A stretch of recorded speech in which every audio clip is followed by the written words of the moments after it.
반갑습니다. 내 가족의 사건처럼 하나하나 최선을 다하는 법무법인 이현입니다.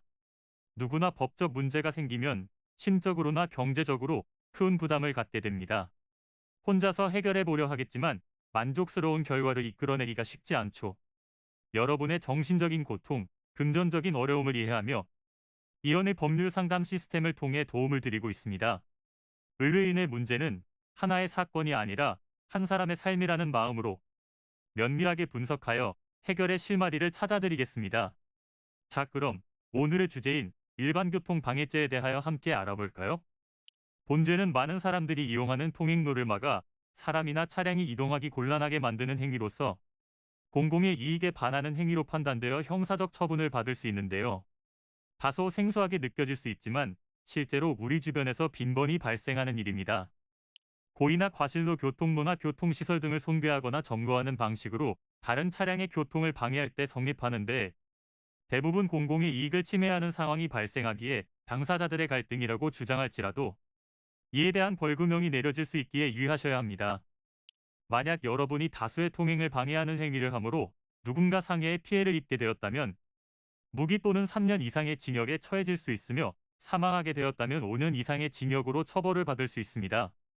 그 밖에도 과실에 의하여 본 죄를 저지른 경우 1,000만 원 이하의 벌금에 처하게 되며, 업무상 과실에 의하여 해당 범죄를 저지른다면 3년 이하의 금고 또는 2,000만 원 이하의 벌금으로 처벌을 받을 수 있습니다. 또한 본죄는 시위 참가자에게도 적용이 될 수 있어 주의가 필요한데요. 집회 및 시위에 관한 법률에 따라 신고를 하지 않고 이로 인해 교통체증이 일어났다면 본죄로 처벌을 받으실 수가 있습니다. 본죄는 과실에 따라 중과실과 경과실로 구분하여 형벌이 달라지는데, 비교적 가벼운 과실로 인해 발생이 된 것이라면 1,000만 원 이하의 벌금 선에서 끝날 수 있을지 모르나, 중과실 혹은 업무상 과실로 인한 것이라면 상황이 달라집니다. 판례를 살펴보면 과거보다 실형이 선고되는 사건이 많아지고 있기에 결코 가볍게 넘어갈 수 있는 사안이 아닌데요. 자칫하다가 유죄 선고를 받을 시에는 전과 기록까지 남게 될 수 있는 큰 사건이기에 억울한 상황에 놓여 있으시다면 고의성이 없었음을 명확히 입증하고 법률적인 부분을 살펴 처벌에 대한 수위를 낮추거나 혐의를 벗을 수 있도록 해야 합니다.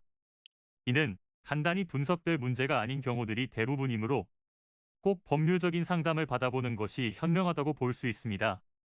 그리고 가능한 한 긴 싸움이 되지 않도록 최대한 빠르게 조치를 취하는 것이 좋습니다. 미루면 미룰수록 사건에 대한 난이도가 높아질 수도 있기 때문이지요. 가벼운 병도 방치를 하면 상당히 무거운 병이 되듯이 이 또한 역시 사전에 바로잡으셔야만 간단한 조치로도 해결할 수 있는 가능성이 높아지는 것입니다. 여러분이 골머리를 앓고 계신 그 사안, 저희 법무법인 이현에게 알려주세요. 이현의 법률 상담 시스템을 통해 든든한 지원군이 되어드리겠습니다. 간혹 변호사가 아닌 사무장 등과 상담하는 줄로 오해하시는 분들이 계시는데, 이는 전혀 아니며 저희 법무법인 이현은 변호사와 1대1로 상담이 이루어진다는 점을 다시 한번 꼭 알려드립니다. 저희는 하나의 분야가 아닌 민사, 형사, 가사뿐만 아니라 비송사건 등 모든 것을 추구하고 있는 종합 로펌입니다.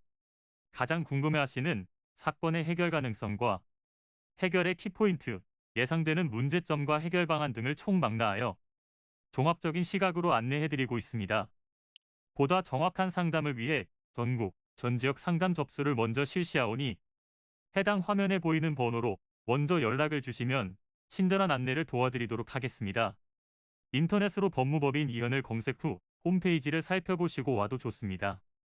언제나 의뢰인이 처한 상황을 이해하며 그 입장에서 생각하겠습니다. 저희는 법무법인 이현이었습니다. 감사합니다.